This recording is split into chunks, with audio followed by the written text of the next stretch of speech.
ಇತ್ತೀಚೆಗೆ ನಮ್ಮ ಹುಬ್ಬಳ್ಳಿ ಧಾರವಾಡದೊಳಗೆ ಈ BYOB ಸ್ಟಾಲ್ಗಳನ್ನು ಭಾಳ ನೋಡಾಕತ್ತೀವಿ ನಾವು. ಫಸ್ಟ್ ನೋಡಿದ್ದು ರೀ ನವನಗರ, ಅಂದ್ರೆ ನಾ ಲೈವ್ ಆಗಿ ಯಾವುದೂ ಅಟೆಂಡ್ ಮಾಡಿಲ್ಲ ರೀ ಇನ್ನು. ಬಟ್ ನವನಗರ ಆಗಲಿ, ಕೆಲವೊಂದು ಸ್ವಲ್ಪ ದಿವಸ ತೋಳಂಕೇರಿ ಅಲ್ಲಿ ನಾ ರೀಲ್ಸ್ ನೋಡಿದೆ. ಭಾಳ ಚಲೋ, ಒಳ್ಳೇದಾಗಲಿ ಆ್ಯಕ್ಚುಲಿ. ನಮ್ಮ ಗಾಂಧಿನಗರ ಒಳಗೂ ನೋಡಿದೆ, ನಮ್ಮ ಜಯನಗರ ಕಡೆನೂ ಈಗ ಶುರು ಆಗ್ಯಾವಂತೆ. ನಮ್ಮ ಧಾರವಾಡದಾಗೂ ಜಾಸ್ತಿ ಆಗ್ಯಾವ ಈಗ BYOB ಸ್ಟಾಲ್ಸ್. ಸೊ ಏನೋ ಇಂಟ್ರೆಸ್ಟಿಂಗ್ ಅನ್ನಿಸ್ತು ರೀ. ಬಟ್ ಯಾವುದನ್ನು ನಾನು ಲೈವ್ ಆಗಿ ಯಾರನ್ನು ಮೀಟಾಗಿ ಇವತ್ತಿನವರೆಗೂ ಟೇಸ್ಟ್ ಮಾಡಿಲ್ಲ. ಬಟ್ ಎಲ್ಲರೂ ಹೇಳಿದೇನಪ್ಪ, ಫೀಡ್ಬ್ಯಾಕ್ ಏನೈತಲ್ಲ ಪಾಸಿಟಿವ್ ಆಗೇ ಬಂದೈತಿ.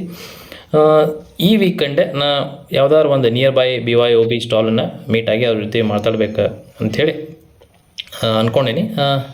ವಿಡಿಯೋನೂ ಪೋಸ್ಟ್ ಮಾಡ್ತೇನೆ, ಅಕಸ್ಮಾತ್ ಹೋದ ಮಾತಾಡ್ತೀನಿ ಅವ್ರ ಜೋಡಿ. ನೋಡೋಣಂತೆ ಏನೇನು ಅವರು ಇವತ್ತಿನ ಚಾಲೆಂಜಸ್ ಫೇಸ್ ಮಾಡ್ಯಾರ. ಓಕೆ, ಪಾಸಿಟಿವ್ ಫ್ಯಾಕ್ಟ್ಸ್ ಏನದಾವೆ, ಓಕೆ, ನೆಗೆಟಿವ್ ಫ್ಯಾಕ್ಟ್ಸು ಏನು ಸಿಗತ್ತವ, ಅಥವಾ ಯಾವುದೇ ಥರ ನೆಗೆಟಿವ್ ಫೀಡ್ಬ್ಯಾಕ್ ಬಂದೈತಾ ಅದನ್ನು ಕೇಳೋಣ. ಯಾಕಂದರೆ ಈ ಪ್ಯಾಕೆಟ್ಸ್ ಏನು ಲೇಸ್ ಪ್ಯಾಕೆಟ್ಸು ಅದ್ರೊಳಗೆ ತಿನ್ನೋದ್ರಿಂದ ಕೆಲವೊಬ್ರು ಏನಂತಾರೆ, ಇಲ್ಲರಿ ಅದ್ರೊಳಗೆ ತಿನ್ನೋ ಬದಲು ಪ್ಲೇಟ್ಸ್ ಯೂಸ್ ಮಾಡಬೇಕು ಹಂಗೆ ಅಂತ. ನೋಡೋಣ, ಅದ್ರ ಬಗ್ಗೆ ಮಾತಾಡ್ತೀನಿ ಅವ್ರ ಜೋಡಿ. ಬಟ್ ನನ್ನ ಕಡೆಯಿಂದ ಒಂದು ಪಾಸಿಟಿವ್ ಹೇಳಬೇಕೈತಿ, ಇವರು doing well, very good job.